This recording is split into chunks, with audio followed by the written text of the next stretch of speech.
Welcome to the Freo Doctor Uncensored, with me, your host Maria Vusic, where unedited conversations ride on the cleansing breeze of the Freo Doctor. We are going to look at the broken footpaths, the grubby streets, from blocked drains to the unexplained decisions within council meetings, governance, finance, and yes, even the shenanigans that impact on us, the ratepayers. You will hear the voices of those with the questions and the answers. Let's get started.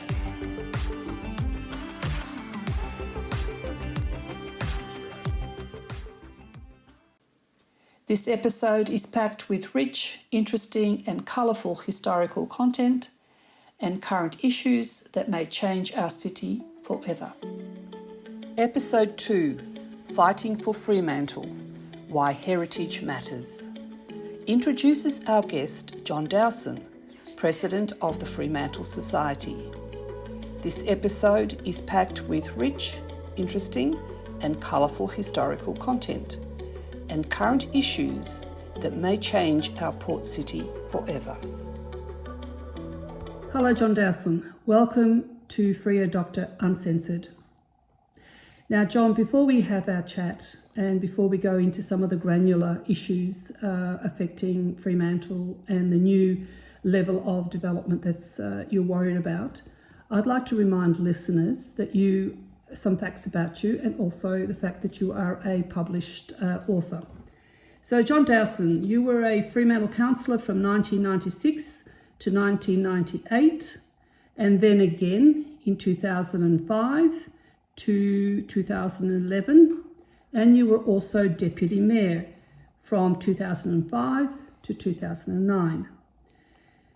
You were the President of the Fremantle Society from 1999 to 2004, and then again from 2016 through till today.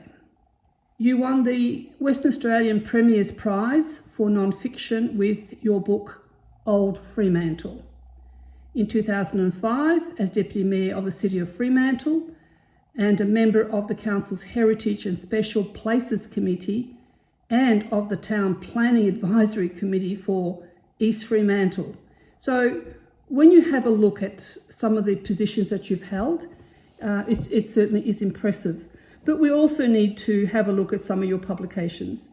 In 2001, you published Fremantle, the Immigration Story.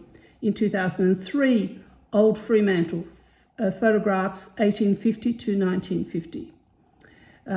In 2005, Fremantle, the future is in the past, appreciating the synagogue site and its surrounds.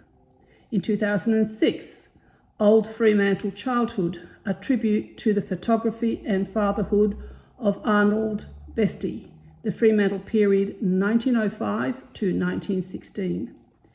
In 2008, Old Albany photographs 1850 to 1950.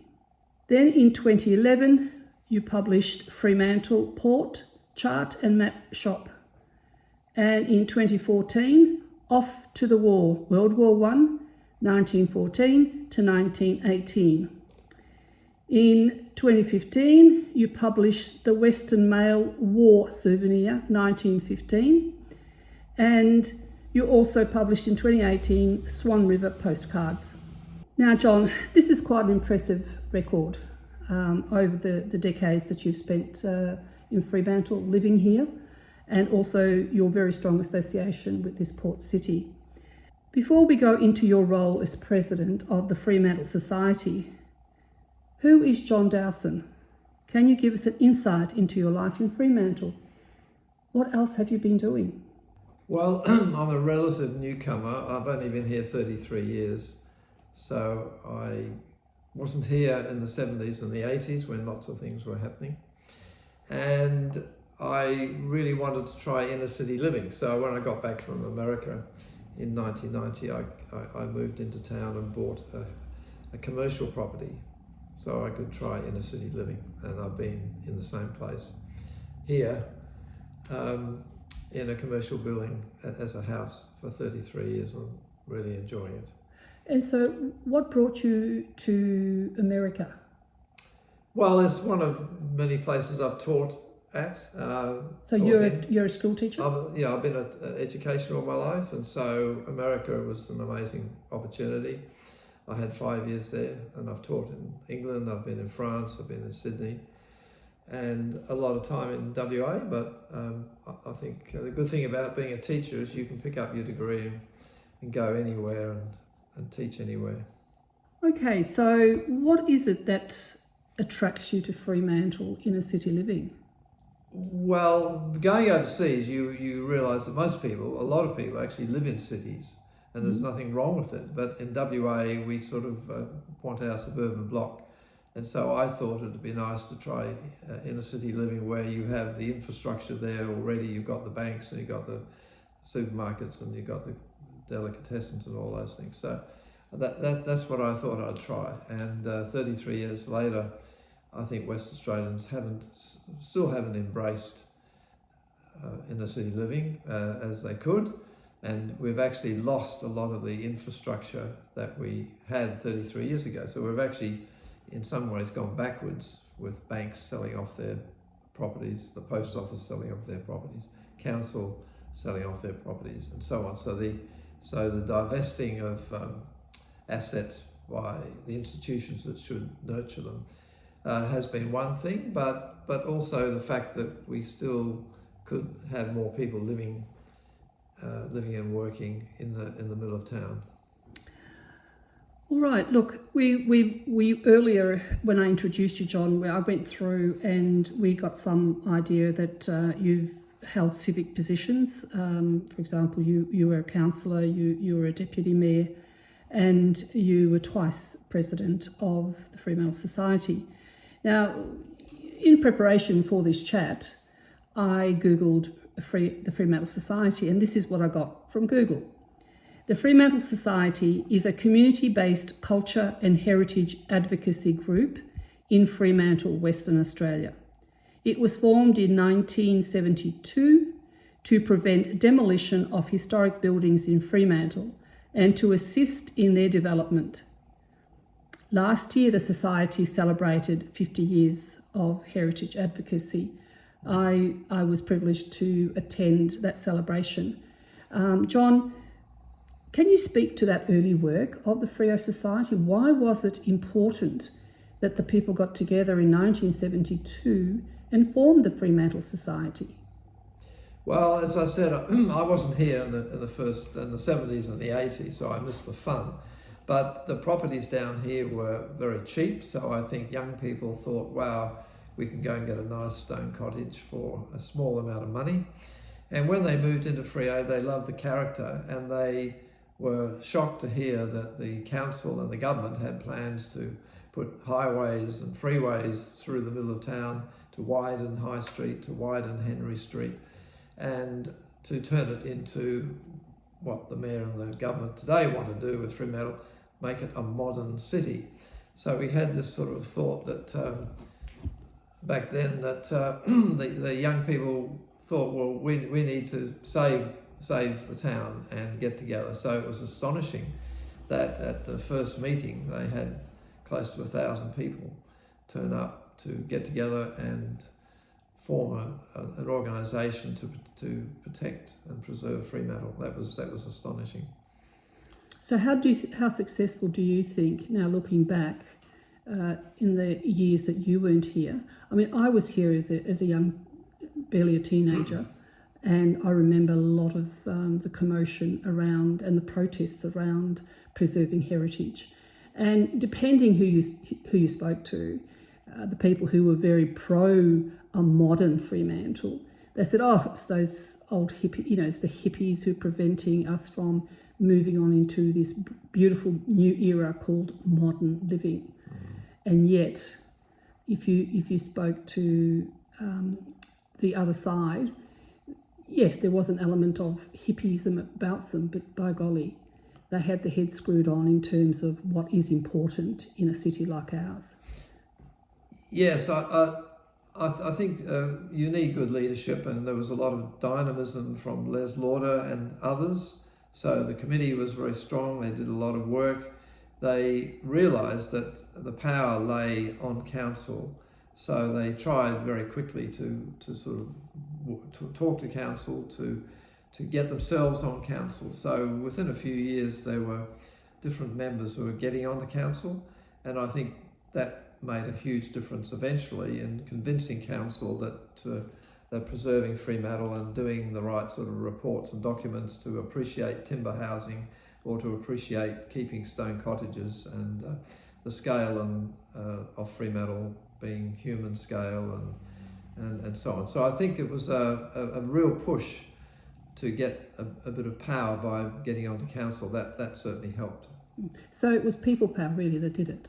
It was people power and getting themselves on council, getting engaged, and getting a lot of expertise like architects and people, which is very hard these days. It seems we've lost so many skillful people. And in fact, this week we have the funeral of Bryn Davis, who was one of our vice presidents, and he actually introduced the environmental side of things. So you've talked about heritage and planning, but the environmental side is also very important, and that, thanks to Bryn and others, in the 90s we added environmental issues too. So what do you mean by environmental issues?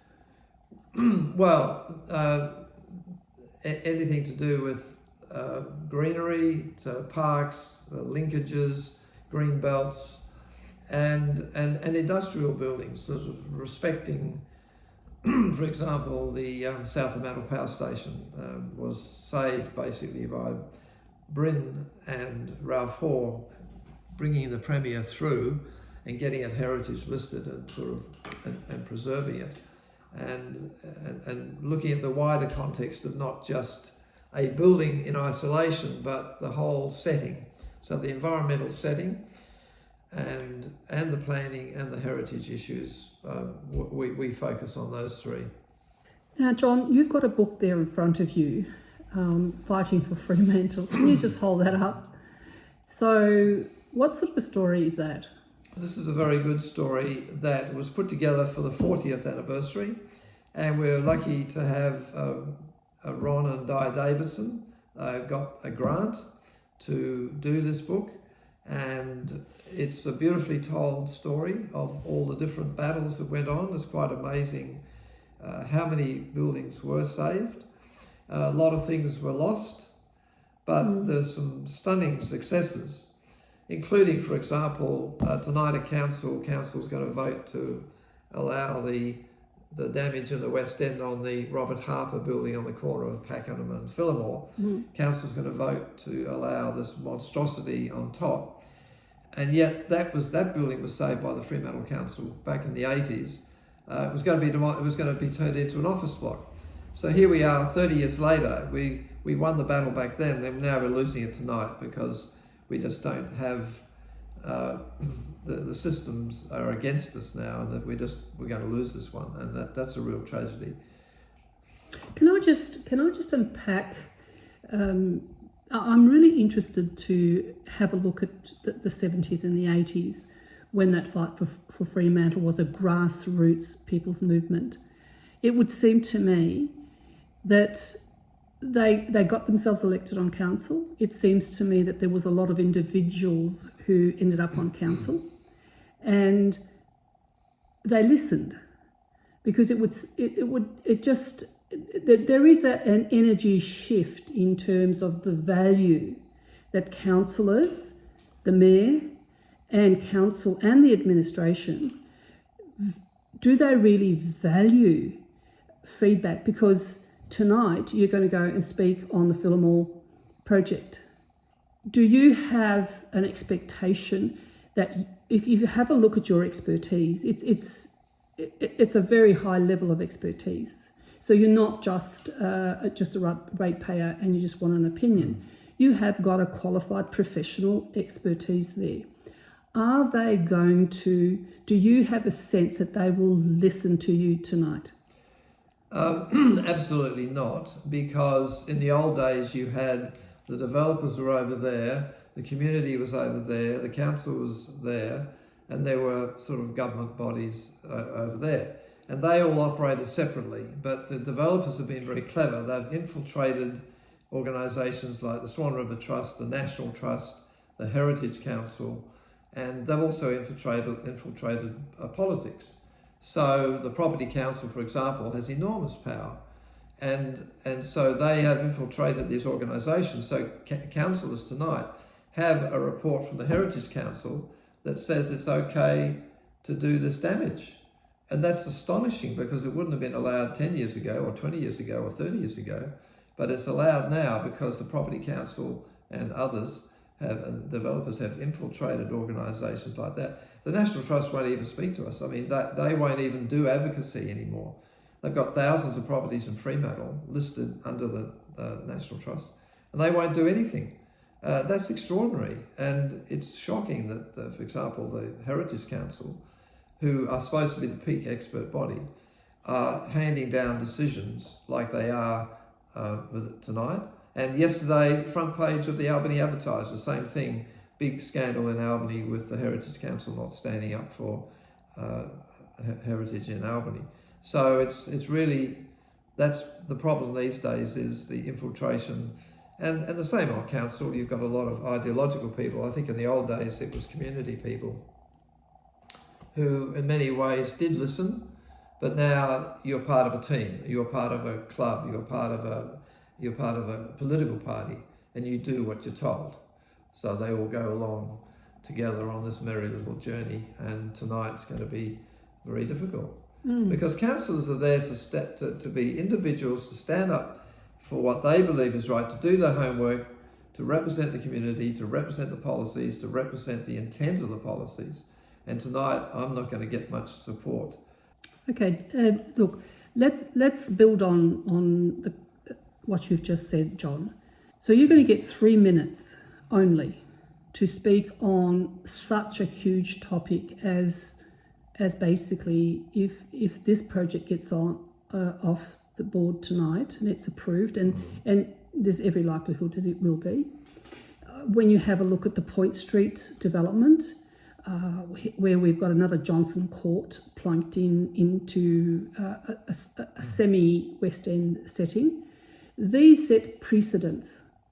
Does the council have a good relationship with the Freo Society outside of those 3 minutes that you're going to get tonight? Well, no. The answer is no. The mayor refuses to meet with the Fremantle Society because she says we have strong opinions, and what we keep asking for is that the community needs to have advance notice of what is going on. So when the developers walk into the mayor's office and say, look, I'd love to have a 10-storey building here or a 5-storey building there or whatever, and when they go away and start working on that, then the community should be told, okay, there's this in the pipeline and that in the pipeline, because we don't get told about these things until the last minute. The same with a $100 million police complex. We're the peak heritage body, and yet when the government did the plans for that, they had a secret committee for 2 years talking to certain people, but not the Fremantle Society. They paid 80 Aboriginal people to give opinions, but they didn't even let the Fremantle Society know they were doing these plans for 2 years until suddenly the plans were announced, and then they say, well, it's too late to change anything. And that's what the developers tell us. I mean, I've met Adrian Finney from Hesperia. I've met his planning director. I've had a meeting with Michael Petroni. We've met the council officers, and we've met the CEO and whatever last year. And we say, we'd like to know ahead of time what's going on so that we can sort of be part of the journey and we can give feedback early rather than when it's a fait accompli. But once again, on this major project, as with Twiggy Forest 6-storey hotel, they just say to us, sorry, we've been working on this for a year or two, we've done the work, too late, go away. So really, if there are going to be any villains in this story of the loss of our heritage, it's really the council, in the sense that they have not embraced the expertise, or they're very selective who they have giving them advice. I would have thought if we're really talking about community consultation and consultation in general, how could they dismiss the Fremantle Society, the 50-year history that you've had, unless they actually undervalue the heritage and the rest is just rhetoric? Well, it seems like the developers have a very easy way through council, and they're spending money, and council loves people spending money, and that's great. We want people to come to town and spend money, but we do have policies, and they seem to be thrown out the What policy would you point to in this instance where the council has not adhered to? Well, it's there are many policies. It didn't help when council only listed half of the West End instead of the full West End. It didn't help when council ignored the fact that they did a local identity code, which they spent $140,000 developing to guide developers about appropriate development, and did a book about it, and that's there. I've got a copy I can show you. But then the council doesn't use it.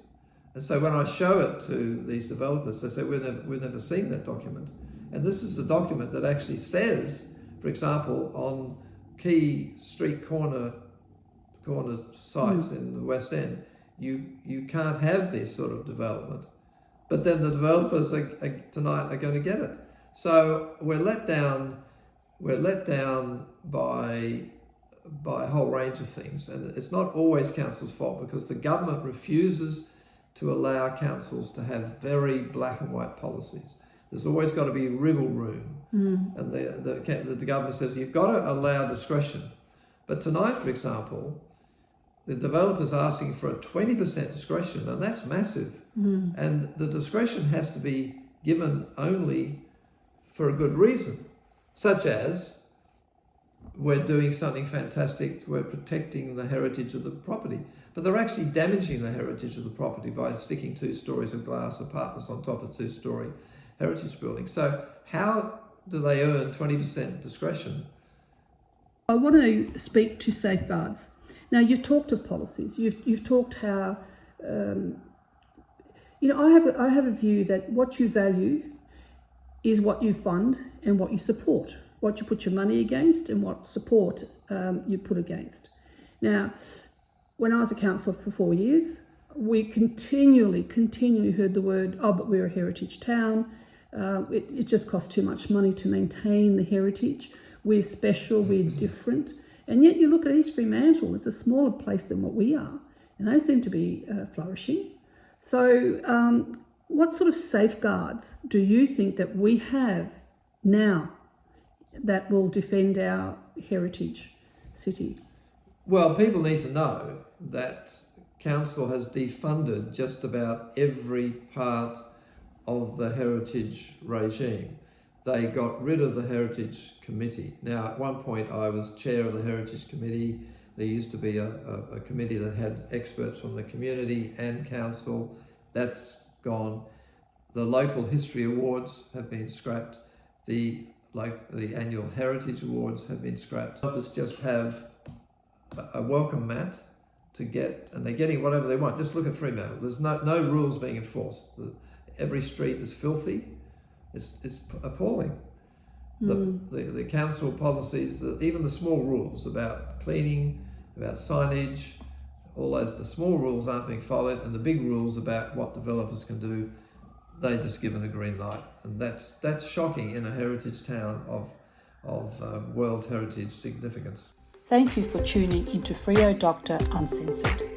If you like this podcast, give us your feedback in the comments, and like and share for more awesome content. Catch you in the next episode.